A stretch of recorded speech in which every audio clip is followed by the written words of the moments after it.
We're going to be chanting on the first page, or actually it says page 3, the first prayer you come to in the book.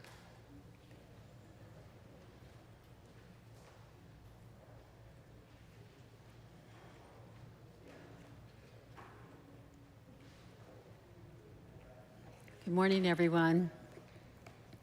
My name's Cathy Lhamo Jackson, or just Lhamo. It's so good to see all of you. How many here are rather new to the center? So you've all been here. You can raise your hands a little higher. I'm kind of old. I don't have my glasses on. So 1, 2, 3, 4, welcome. And just to let you know, going on right now downstairs is a beginning Buddhism class if you'd much rather plug into that. So I would not take offense if you suddenly get up and leave me. But what I'm going to talk today is about some of the statuary that's in back of me. So if you're more than welcome to stay for that. So every Sunday, just to let you know, you can always plug in to the ongoing 8 or 9 week beginning Buddhism class. We'll just wait a few more minutes. So just take a moment just to breathe and relax. If you need to go to the bathroom at any time during the teaching, they're right outside the door. If you get bored, it's right outside the door. Whatever you need.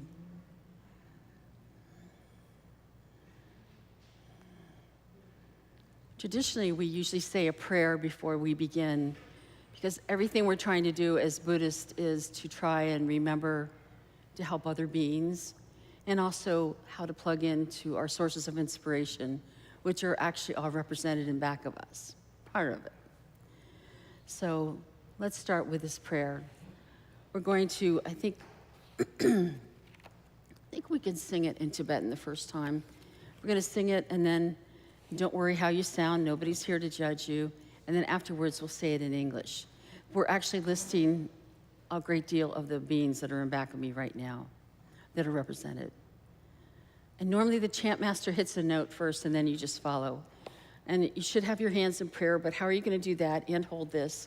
So I have like a hybrid version, like this. So whatever's comfortable. On doje janjen delo narodan marpa mila jejega opa dusum sheja kunjen karmapa jeje chunge yupatim namdan drita tasum paden drobaso zablam chadya jelanga nepe nyame jogon dapo kajula sowa depso kajula manam yepatsino namthar jinjilo jenlo kongi kamparson pajin jenor konla chachen me badan se dire duda chopegom chen la neko jemba me bar jinjilo mogo gongi go war sun pajin menya tego jepe lamala yendo so depe gom chen la ganchar tope lo so madep macho dega jope gom chen la gom jalo dan trawar jinjilo namthar ngo chokor song passion chian mayin chiryan charwala magaropar charwe gom chenla Cordeyer me topar jinjilo Gewa kuntu yandat lamadan drame chugi pala lonchachin sadalam ki yuntin ratsone dorje changi gopanyo tosho. Repeated. Dorje changi gopanyo tosho. So let's read this in English. So we're going to be, and I forgot to tell you, normally this is written in Tibetan, where you get a great deal of blessings looking at it, but this is such a nice copy, I see why it's here. But if you just turn the page, one page over, I just wanted to show you what the Tibetan looks like. Like where it says the four immeasurables, do you see the really light gray text? That's the Tibetan font. It's part Tibetan, part Sanskrit style. Anyway, let's go back to where we were. I'm taking you on a regular tour today, aren't I? So let's say this in English. Great Vajradhara, Talopa, Naropa, and Marpa, Milarepa, Lord of Dharma, Gampopa, knower of the 3 times omniscient Karmapa, lineage holders of the 4 great and 8 lesser schools, Drikung, Taklung, Sapa, Glorious Drupa, and others. You who have mastered the profound path of Mahamudra, the Dakpo Kagyu, unrivaled protection of sentient beings, I pray to you, Kagyu Lamas. Grant your blessing that I may follow in your tradition as an example. As is taught, detachment is the foot of meditation. Attachment to food and wealth disappears. To the meditator who gives up the ties to this life, grant your blessing that attachment to ownership and honor cease. As is taught, devotion is the head of meditation. The Lama opens the door to the profound oral teachings. To the meditator who always turns to him or her, grant your blessings that uncontrived devotion be born within. As is taught, unwavering attention is the body of meditation.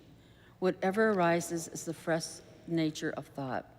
To the meditator who rests there in naturalness, grant your blessings that meditation be free from intellectualization. As is taught, the essence of thoughts is Dharmakaya. They are nothing whatsoever, and yet they arise. To the meditator who reflects upon the unobstructed play of the mind, grant your blessing that the inseparability of samsara and nirvana be realized. Through all my births, may I not be separated from the perfect Lama and so enjoy the glory of the Dharma. May I completely accomplish the qualities of the path and stages and quickly attain the state of Vajradhara. So today's talk will be based on the first 3 lines. Great Vajradhara, the main statue in back of me is Vajradhara, also called Dorje Chang. And I always have to go through this little thing here. On either side of the shrine are, you see that there's 6 compartments. So we start at the left, let's do the 3 on this side, the 3 inner, and the 3 inner on this side. This is Talopa at the top, Naropa at the top. The one with the blue hair is Talopa, Naropa, Marpa, Milarepa, Gampopa, and Dusum Khenpa. So these are considered the main forefathers of our lineage.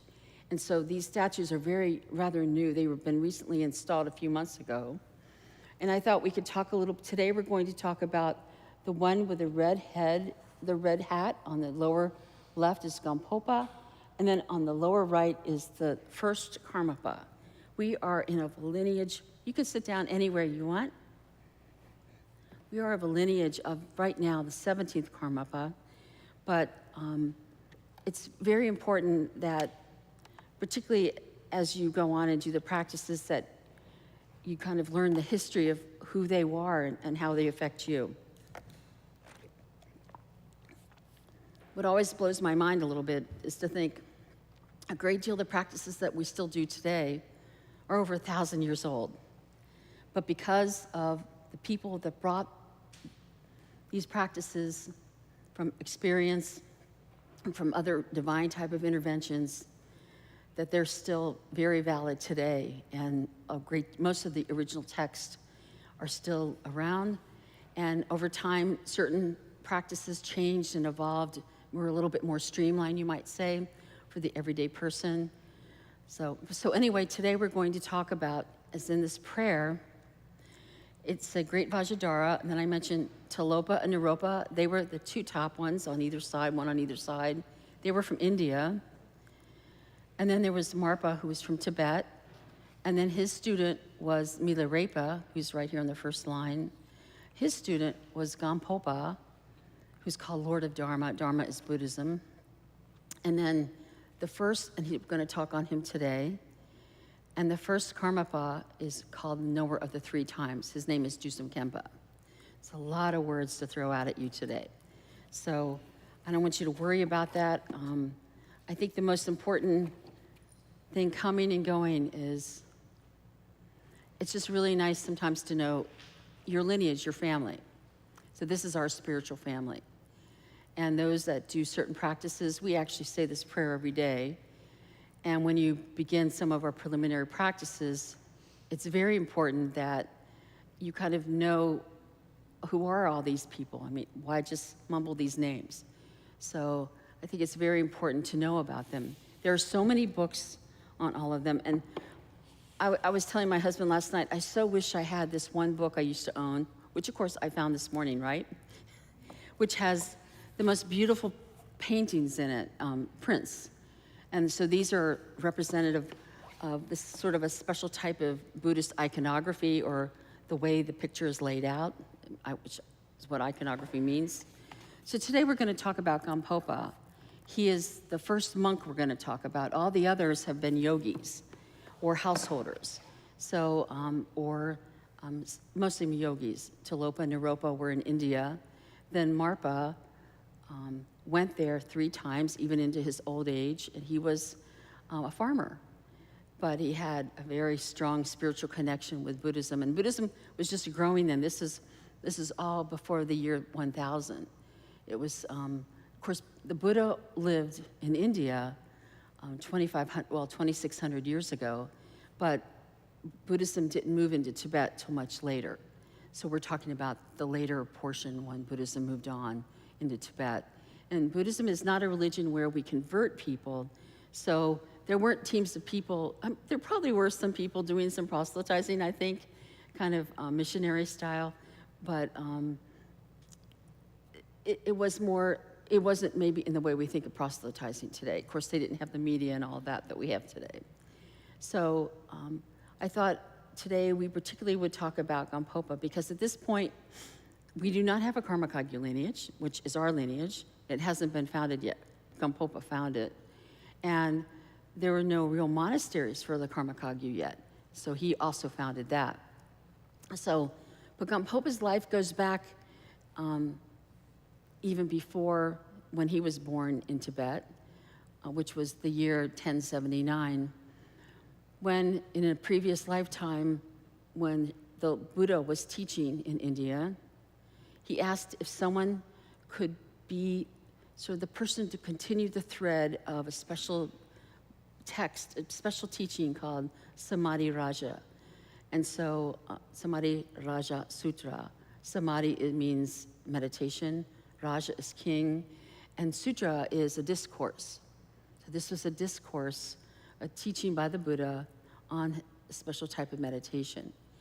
And everyone in the room looked immediately over to this one person who later became the modern day Gampopa. And so everyone in the room all said they would support him. So a great deal of the characters and the people from then show up later, which is pretty amazing. So that was kind of like his earlier reincarnation, and he is predicted in many texts. So, but let's move on into his life. So he was born in central Tibet. He was born to a rather, I would say, well-to-do, educated family. Education was premier because his father was a local doctor. And doctors in Tibet were considered very knowledgeable. And I mean, if you think about it, they didn't really have hospitals or ICUs or emergency rooms or emergency departments. But they had local doctors that really understood the herbs, understood how to set bones, all the things that you would need in an agrarian or farming type of society. So at the age of around 7, Gampopa, I'm going to use the name Gampopa the whole time because it's easy. They have all these different names for him. Just use that name. Gampopa was starting his training. He already knew how to read and write at 5 from his father. This is kind of the traditional way kids learned back then, homeschooling. And he went on for the next 15 years and learned from around 30 different doctors, including doctors from India, Bhutan, and China. So he learned from doctors from the whole region because, you know, Tibet, all the trade routes went through there, so there were always places you could kind of plug in to get more education if you needed it. And so he became very knowledgeable, and they say to this day, many of his techniques and uses of herbs are still in books today being used. Now, he was probably bequeathed at some point and got married around 20, and he had 2 children, and he was very happy and very successful physician. But then, as we can all relate to this now, maybe more than we could 10 years ago, a plague wiped the area clean. Everyone was dying of this plague. And here's this person who's very skilled at curing people, and he can't cure anyone. His son and his daughter die, and he has to bury them. And then his wife becomes terribly ill. But she wouldn't die. She was in so much pain and torment. And he finally said, "What can I do for you? What have we not addressed?" And she said, "I really love you, and I don't want to let go of you, and I do not want you to get married again. I don't want you to have another family. I want you to remember us." So she was adamant about this, to the point that he had to sign a contract with a relative that he would not remarry. And he was already very drawn to Buddhism. He was already a practitioner. So he then, after she died and he buried her, he then went to go to the monasteries. Now, there were monasteries at that time because in Tibetan Buddhism, there were Sakya and Nyingma monasteries. And there were other big movements of instruction that had come around. And one was, have any of you heard of Lord Atisha? Atisha taught compassion throughout Tibet. He was from India. And so Atisha's group was called the Kadampas. And so he was very attracted to that type of training. So he studied at a Kadampa monastery. And he had very profound experiences. And we're not talking about, he goes for a weekend teaching. He lived there. He practiced. And became, in the Tibetan tradition, you really take on the practice. It becomes your whole body, speech, and mind.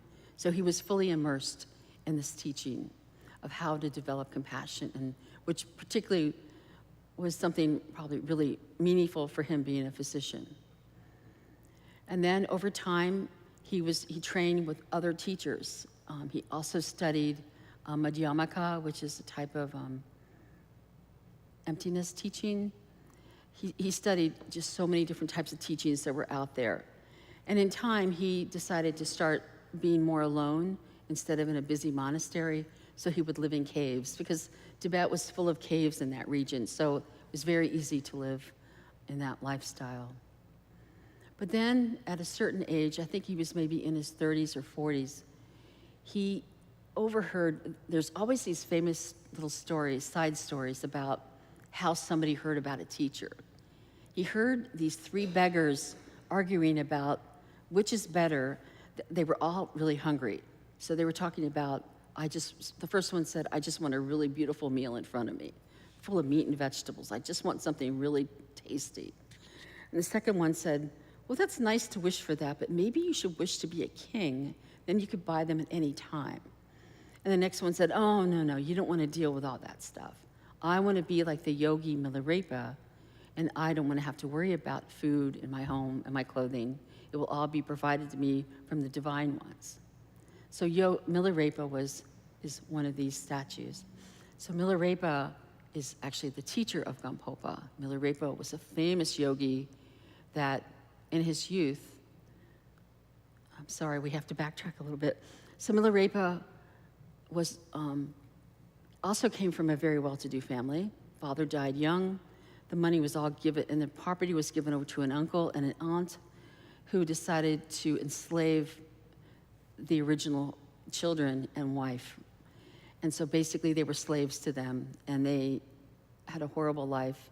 But Milarepa was very great practitioner, and his mother sent him away to learn how to become a black magician. And then he came back, he killed many people. There was storms and things to get back revenge. And then he had profound remorse. And then he studied with a really tough teacher who's also up here, we're kind of backing up here, called Marpa, the one above Gampopa with the blue hair, who was the farmer. And Marpa knew what really negative deeds, negative karma he had incurred. So he didn't just say, okay, I'm going to give you all my teachings. He instead made him build things, build towers for the family, and do all kinds of other things besides just meditating. He gave him very basic meditation, but over time he poured the entire lineage to him. So these are all lineage holders. So Marpa, farmer, gave everything to this yogi that had been a black magician, but spent the rest of his life living in caves as one of the most famous. Tibetans love him. He wrote poems and he sang. Most of the poems in Tibetan are sung. So he sang these beautiful poems of enlightenment. And there are all these different books on it, very inspiring.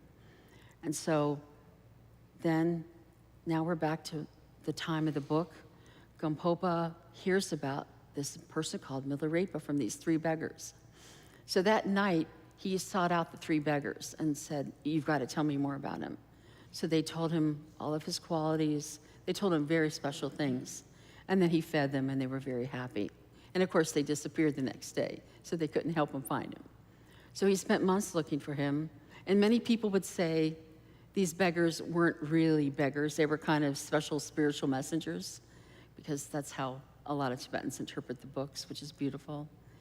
And so eventually, and at the same time, simultaneously, his teacher, Milarepa, the yogi, is telling all of his senior students, the person who's going to take over my lineage is coming. Now, I loved one of the lectures I listened to. They said, I wonder what the students felt like. Like they probably all thought, we're going to be the one. No, they were all told, no, you're not going to be the one. So he had a vision that Gampopa was coming. But Gampopa was told about this by someone on the way, so he got very little puffed up about, oh boy, I'm really going to be an important one. I'm going to get everything. So when he went to finally find Milarepa, he wasn't allowed to see him for a few weeks. He just let him cool down. And then when he did see him, Milarepa was, of course, a yogi wearing only cotton clothing. Because of the practices they do of raising their heat, it keeps them cool. So he's called the white-clad one. So sometimes you'll go to a Buddhist event and you'll see all monks. And sometimes you see a lot of people wearing white, and they often are people that follow Milarepa. And I've talked before that I got to live at one of Milarepa's caves. It was very special. So, so he's really revered dearly throughout all. I mean, his books are. I love that there's so many printed books about the songs of realization. So, the first thing, Gampopa, what you do when you meet your teacher, you offer them something. And because he came from a very fine family, he gave him exquisite tea and powdered gold. And Milarepa just laughed and took the gold and just flew it in the air and just made an offering to all the Buddhists and said, I don't even need the gold, thank you very much. And then he offered him this beautiful tea, and he said, Milarepa said, I don't even have a cup to cook this in or a teapot, which is, I thought, an unusual part of the story because Tibetans don't live without their tea. If you go to any Tibetan home, you've got to drink that tea. I'm just telling you now. So he didn't so then he went off and he made the tea. So he found a teapot and offered it. And he asked him what his training was. So he explained that and of course Milarepa probably knew that his training was in developing profound compassion for all living beings. And there were other practices that he had mastered very well. So Milarepa gave him some very basic things to first do. And then over time, he gave him everything, absolutely everything, because he was such a good practitioner. So often, it said that he lived with him for 13 months. And probably in that timeline, he would be sent away to go to a cave, like, here, you're going to learn this meditation, go away and come back and tell me how you did. And this is how many of you have had interviews with your lamas, and that's what you're asked, how's your practice going? So that's how it is. That's how it works, even today. So when we sit down with our teachers, I mean, often the worldly things bother us too, but they love to hear about our meditation so they can correct it. Often he would go to him and say something, and Milarepa would say, no, not yet. You didn't get it yet. So they're always fine-tuning the meditation experience. So over time, this continued, and as I said, the entire oral transmission, all the teachings that Milarepa got from Marpa, who got from Naropa and Tilopa and Dorje Chang, was given to Milarepa. And then Milarepa did the same thing for Gampopa. So he told Gampopa it was time for him to leave because he wanted him to set up centers elsewhere, and to do other meditation. So he walked him to a river, and there was a bridge. And so as he crossed the bridge, Milarepa said, wait, there's one thing I haven't given any transmission. Come back. And so he ran across the bridge thinking, oh, I'm going to get the nugget of all nuggets, And at that moment, trying to think if this is appropriate to say, I think it is, Milarepa turned around and pulled up his, he just kind of probably had almost like a tunic, pulled it up and showed his buttocks, and it looked like leather because he had meditated so much on his butt. He sat in so much meditation. So, and I'm sure that really stayed with Gampopa. So then Gampopa, and then he told him exactly where to go. And if you notice, Gampopa has a very unique looking hat.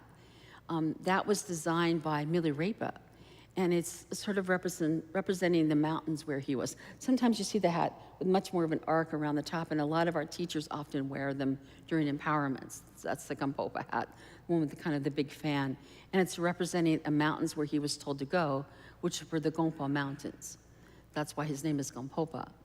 So he went there, and he thought, and he was told to go for 12 years. So he thought, I'm going to seal everything up, except for they often have a few air holes and an opening so people could put food through. And he already had it all set up who was going to bring the food. And then that night, he had a vision from a dakini, which are kind of like spiritual angels or Buddhist messengers. And she said, no, you're not to wall yourself away from the world for 12 years. You are to start teaching from here. Do not leave here, but you are to start teaching to anyone that comes. And he rather laughed because he was in probably one of the most isolated parts of Tibet. Thinking, yeah, right. And so it started happening. And by the time he died, he had over 500 to 1,000 students. So so instead of just doing more meditation, he had already realized his nature of mind. He'd already had the enlightened experience. And so he went on and he started helping set up other places for meditation. And then over time, they actually set up a monastery there that's still there today. And with him came not only one lineage, but came the Kagyu Lineage. I'm trying to think if this book shows. I think this is the book that has the picture. There's so many lineages that came across with him. We just actually listed them. We have what was called the 4 great and 8 lesser Karma Kagyu lineages. And so he had students that represented each of those. And also along the way, as he was teaching, came 3 students. They were called the 3 men from Kham. Have any of you ever heard of that? Khenpa Rinpoche used to talk about this all the time because Tralig Rinpoche was one of them. So I remember when Tralig Rinpoche came, this is a very special reincarnated Tulku teacher that came years ago to Columbus. And Rinpoche said, he's one of the 3 men from Kham. You really have to take care of him. We had no idea. We didn't have the internet then, so we didn't know what he was really talking about until years later. So Gampopa had many, many students, but he had 3 main students that are often called the lineage holders to move on for the next reincarnation. So to keep the lineage moving. And one of them was, trying to think the timeline, okay, we're doing pretty well. So one of them was called Dusum Khenpa, which means knower of the 3 times. He had many names, and he is going to be the next person I talk about. Are there any questions before we move on? I'm sorry, I'm kind of boring you, but yes. Khenpa. It's like Khenpa. It means knower. It means knower of the 3 times. Du is times, and sum is 3.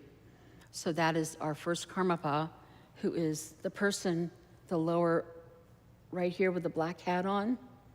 He actually has gray hair. If you look at, I just looked today, the statue, you see a tiny bit of white hair. So he was always he was much older when he started.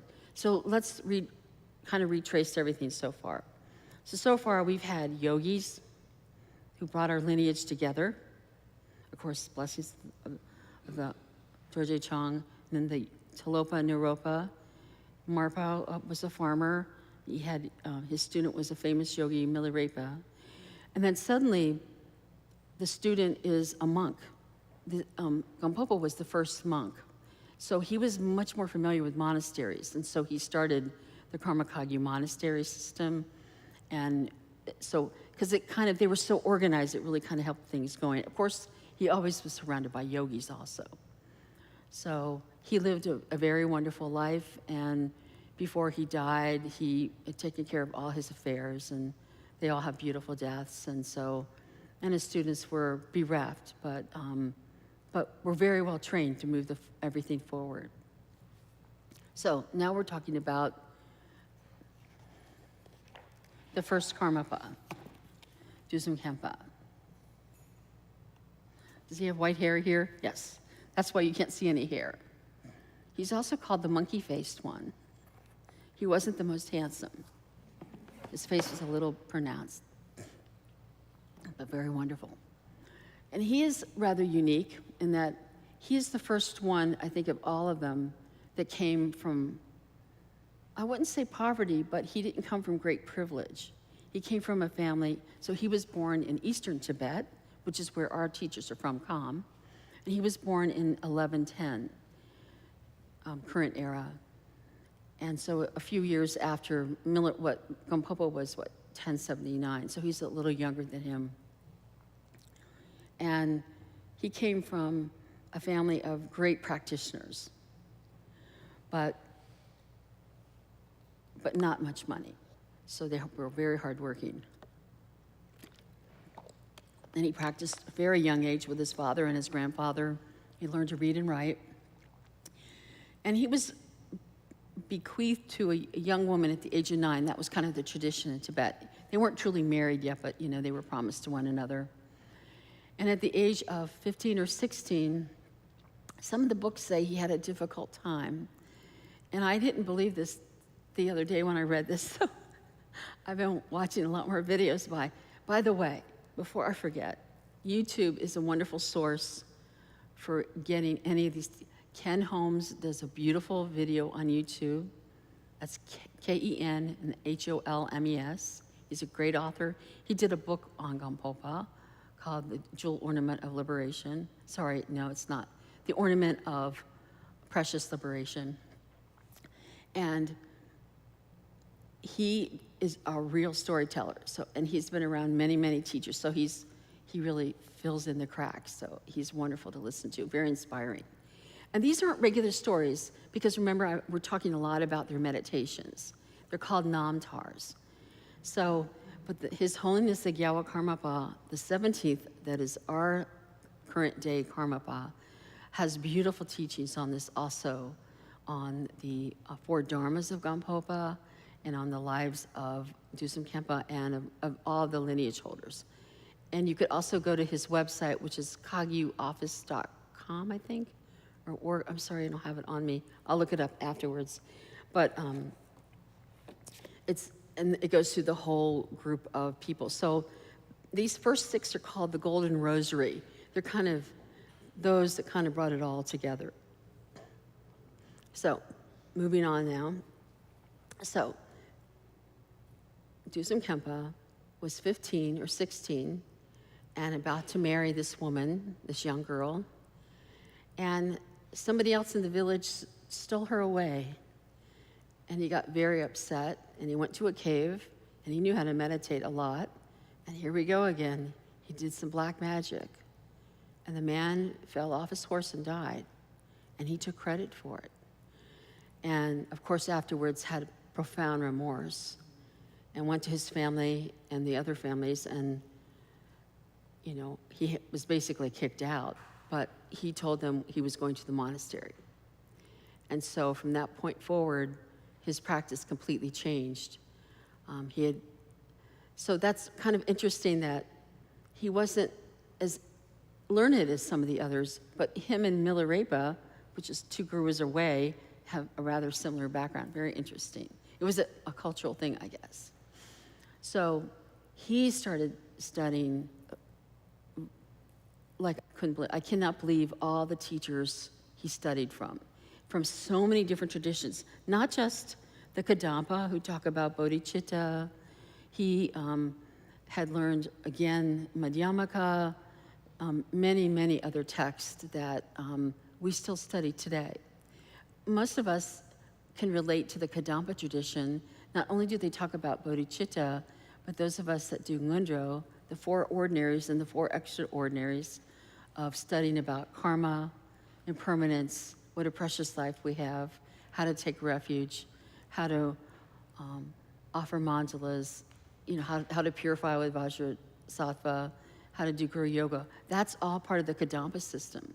So he had already was doing that. And then he had heard about this person called Gampopa. He was very famous, even though he was on the other side of Tibet. So, because remember, he's on the eastern side of Tibet, and Gampopa, I believe, was much further west. And so there were no cars, and there were horses if you had money, or you walked on foot. And so after several months, after journeying to see him, he found his guru, Gampopa. And Gampopa immediately recognized him and immediately gave him teaching. He had to, I think, wait again. Gampopa was very busy at that time. Remember, he had, over 500 students in a big monastery to run. But over time, Dusum Khenpa made a name for himself as a very strong practitioner who could endure a great deal of hardship and keep practicing. But his biggest concern was, which is very interesting style of compassion, was it would be very nice if there was a system where whoever had all that knowledge could find a way to transfer it right to the next person, their next birth. So he discovered the Tolku system. And so at the time of his death, before he died, he wrote a letter describing where he would be found in his next rebirth, what year he would be found, what the implications were of the surrounding, the name of the parents, and sure enough, the second Karmapa was found because of him. And he wanted everyone to always have that opportunity. He also was very concerned that the Dharma stay pure, so that's why he wanted that string of continuity, or that rosary. It's also another style of rosary, you might say. So throughout his life, he was active. I think he first met Gampopa around his 30s. By the time he was in his 50s, he had gone off on his own, as most of the teachers send them out. He founded 2 monasteries. And at the time he was 80, he founded another monastery. I can't believe how active he was, even in his old age, which I thought was marvelous. So he founded the Serpu Monastery, which is where all the Karmapas were trained and have been. Our Karmapa was born at was first went to Serpu when he became the Karmapa. So, so that was pretty much it. And when he died, there were great signs, and he again had already predicted who the next Karmapa would be. So when I do these classes, I always think I should cover 1,000 things, but I realize it's just an overview. You know, there's books, there's all these other great places. And we should talk about his iconography. Oh, and so I forgot to mention though, his name is Knower of the 3 Times because he had, I don't know what we would call that today, precognition. He was able to tell if he met you who you had been in a previous life or who certain teachers had been, where they were now, and where they were going to be in their next life. So he had the ability to float through the 3 times with people. And so he was the first Karmapa and was famous for, you know, people would bring really big disputes locally or in the monastery, and he always found very compassionate and skillful type of remedies for the situation. And since then, the Karmapas were always famous for doing that. So that's pretty much the 2 lives. And I just wanted to make sure that you're aware that, so that kind of covers our Golden Rosary. And today, a great deal of, oh, and then I forgot to mention this. So he, along with all of them, especially he received the teachings of Gampopa, so he not only had learned the compassion practices, but he learned all the tantric practices, all the yogas, the 6 yogas of Naropa. He also studied with other students of Milarepa that were still alive. So it was pretty amazing how they were all studying from so many different people. And he really organized everything so that even, I would say, the schedule they have in the monasteries, how the rules of Vinaya, being a monk, and the different tracks that they have, he helped devise that. So some monks start their life and they are going to become leaders. Others might become famous practitioners. Others might be famous chant masters. Some might be many things. Some might be just in retreat their whole life. Some might not want any of that. So it's very interesting, the career choices that they made. But because he had these monasteries, I think he could really figure out how to do all of that. So are there any questions? So I hope that, yes. Say again? You mentioned at the beginning that Talopa and Naropa were yogis. Yes, they were from India. I just wonder, what is the definition of a yogi? That's a good question. So a yogi is often one, so if you ever go to India, you can sometimes see the sadhus, we're talking Hindu, but they're very similar track of life, different lifestyle. They wear the saffron color robes and often haven't cut their hair, or they've cut their hair, it doesn't matter.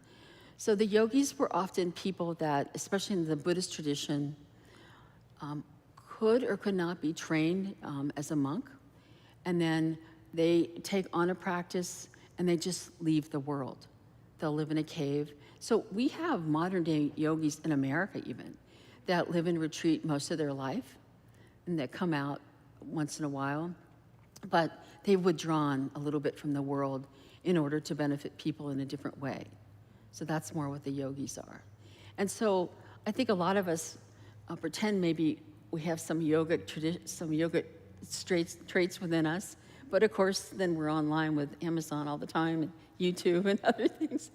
But I know a great deal of my friends over the years have walked away from, like especially when they retire, but we can never be guaranteed we'll still be alive when we retire. So a lot of people will be in the world, but not fully of the world. So we have different degrees. But thank you, that's a very good question. And then there's people that are monastics, And they also have a lot of different levels of commitment depending on what level they're at, and male and female. And so many of the people that run our monastery in upstate New York now are monastics. They weren't in the beginning. We only had our teacher, Khenpa Karchu Rinpoche. I once was at an interview, and he took me in his room, and he showed me all these little statues of tiny monks, probably from Taiwan. They were adorable.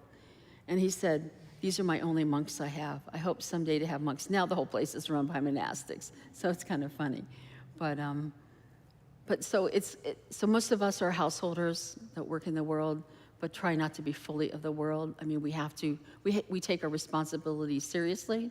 So if you would approach most Buddhist teachers and you have a family, they would not want you just to walk away. They would consider that very irresponsible. So, but maybe different stage of your life you can do it. So I'm 74. I'm hoping soon to reach that stage. I can walk away a little bit. Great question. Any other questions? Sorry? Sorry? Oh, I'm sorry. If you have questions, please go up to the microphone. I forgot about that. Thank you so much. Were you able to repeat what that question? Do you want me to repeat?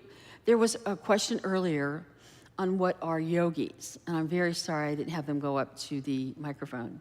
And so I think we covered it pretty thoroughly, but that was what the discussion was. Thank you. Okay, so I thought maybe I would give you, so I'm going to talk for a minute about the shrine. I talk about it every time I come. I forget what year it was. We had a terrible fire at the center and at this location, not this building. This building was totally new. And due to a poor man that was an arson, we should always pray for him. I think in some ways it was kind of a blessing because we had a very rundown building. I was on the board. I think every meeting was about the roof. For 4 years, I remember every meeting about our roof. And no matter what we did, it was a sweet old church and that we had converted to a meditation center. And then after that happened, Bill Miracle is here. He is the spouse of Kim Miracle, who was the director, who did an amazing job, along with Lama Cathy and others, fundraising for this. But the biggest fundraiser was our teacher, Khenpa Karchu Rinpoche. I'll never forget being at an event, and someone pulled me aside and said, do you realize that Rinpoche is selling all of his Dharma items, his bell, his dorje, his Dharma-ru, anything, all his prayer beads, for our center.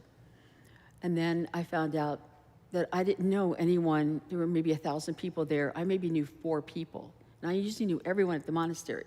These were all of our Asian students that came from Taiwan, China, New York City, Flushing, other places. And they were there doing a fundraiser just for our center. And when we left that day, I was at Lama Tam. Somebody tapped me on the shoulder, and it was Rinpoche's nephew, and he said, come upstairs right now. By the way, the Karmapa was there, giving a long life blessing to Rinpoche. And I walked in, and I was kind of shocked how really high lamas were floating around upstairs, not floating, but they were walking around upstairs. And Rinpoche made us videotape a message for the board, for everyone here. Basically, it was, I'm very old. I don't know if I'll live to until you get this building finished or even built. Please get moving with it. And he handed us $10,000. And that was very little compared to all the people in that room that had sent us money. So whenever you come in here, I really ask that you offer the merit of all those people who I'm sure we do not have even a quarter of their names, that basically built this place. And then all the people that built this beautiful shrine, all the statues that were made in Nepal, all the teachers that came and prayed over them to consecrate them, all the people in this room that helped during that day, that week. So a lot of hands have made this place what it is. And so not only that, but there's people that couldn't afford to do anything but prayed for us. I thought that was most moving. So that's truly the Buddhist way to do things. So let's take a moment, rest. Let's just meditate for a few minutes. and offer all of their merit. I'm just going to hit the gong a few times.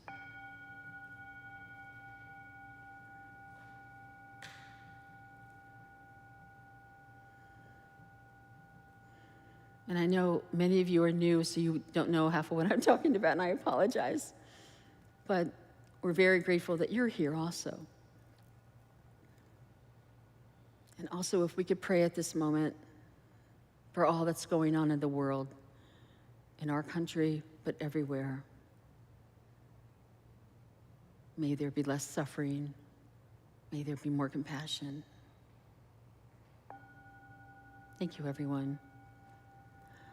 So as we finish our practices, unless there's a question, we'll just read the dedication prayer. Let's use the card, if you have it. The side 2, the longer prayer. We'll just read it in English together. By this merit, may all attain omniscience.